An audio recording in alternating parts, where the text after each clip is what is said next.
Gravitational harmonics failing to resolve. Warp bubble stability degrading. Increase output to maximum. Increasing warp output to maximum. It's happening again.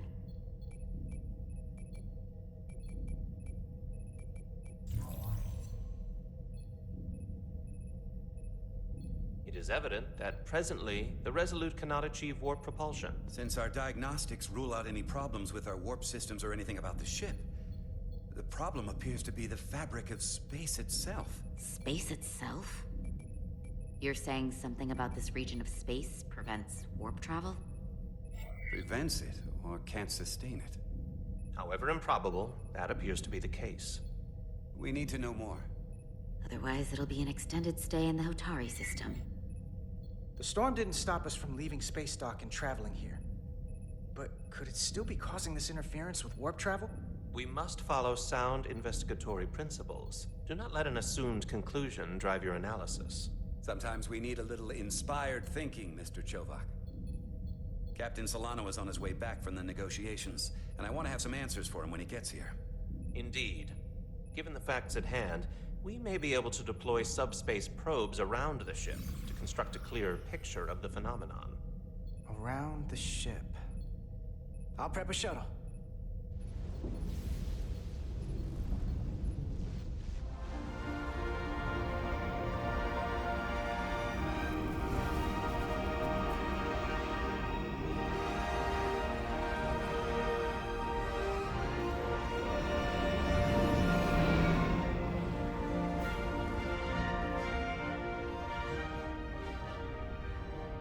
Setting up a waypoint at a distance roughly corresponding to the edge of our warp field.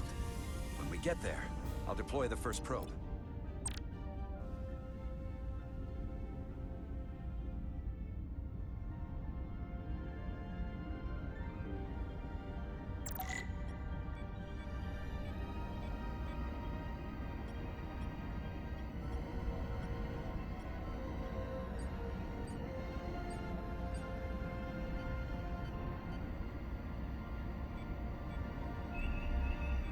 Commander Westbrook, the Resolute systems are calibrated to receive the probe's readings.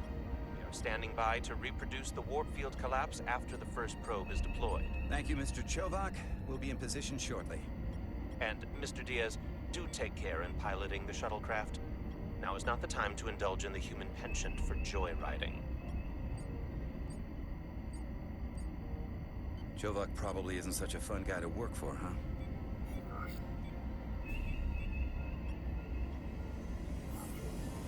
Nah, Lieutenant Commander Chovak's not so bad. You know, once you get used to him. And, I've learned a lot working under him. I have a feeling I'm going to have to work harder to be a political animal like you. With this new first officer coming aboard.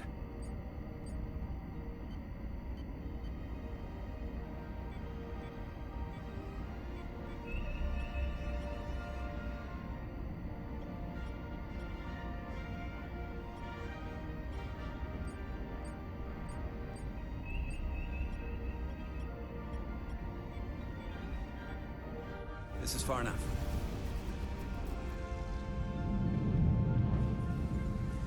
This is far enough. Transporting the...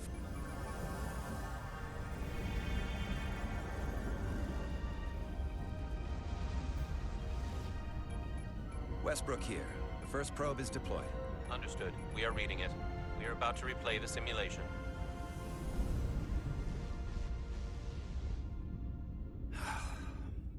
Problem? I just can't get a handle on her. Commander Rydek.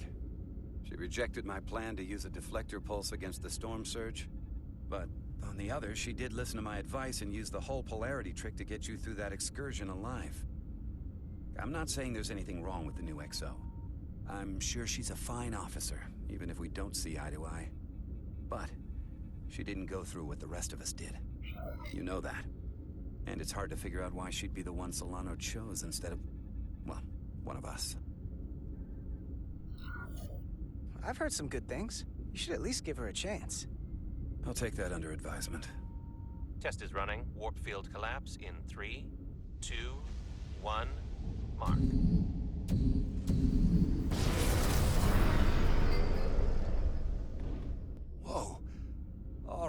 That is definitely a problem with the fabric of space. We need to get another probe out there.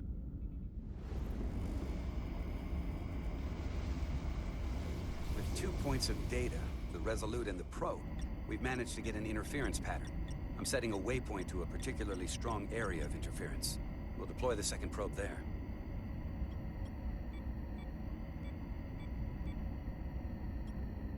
Listen, I'm gonna give you a piece of advice I wish someone had given me. Make sure you're never just one thing. And don't get so focused on what's in front of your face that you lose sight of the big picture. Before Rydek showed up, the captain pulled me into his ready room and told me he didn't think I had the people skills to be first officer. What a load of crap. I mean, if he'd said that about Chovak, sure. I appreciate the advice, Commander. I'll make sure I keep my options open. I don't need to tell you how to operate. You're already well on your way. You're a capable engineer. You're good in the field. Keep up the good work, and who knows? A solid jack of all departments like you could be Commander-in-Chief of Starfleet one day. Hell, Admiral Jellicoe started as a shuttle pilot. And there are places to go in the enlisted ranks, too. Of course, if you get an officer's commission, they'll put you on another ship. I don't know. I'm pretty happy where I am. You must be a glutton for punishment. Lieutenant Commander Chovak has been known to take decades to warm up to people.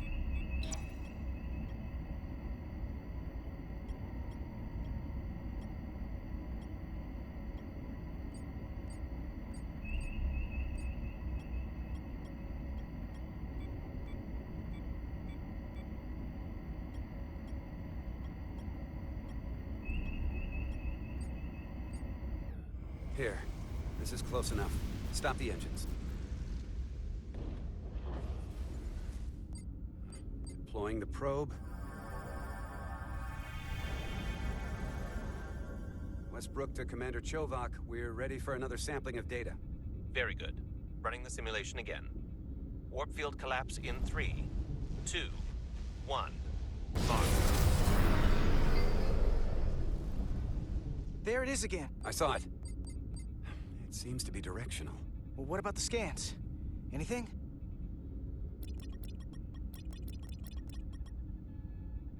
Here's the readings in relation to our local space.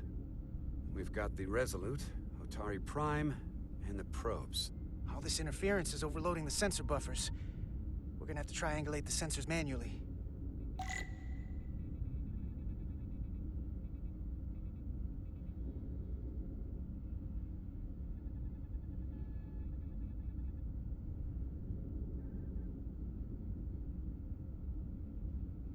We got something. These markers indicate peaks in the gravimetric interference patterns. Let's see if I can find some more.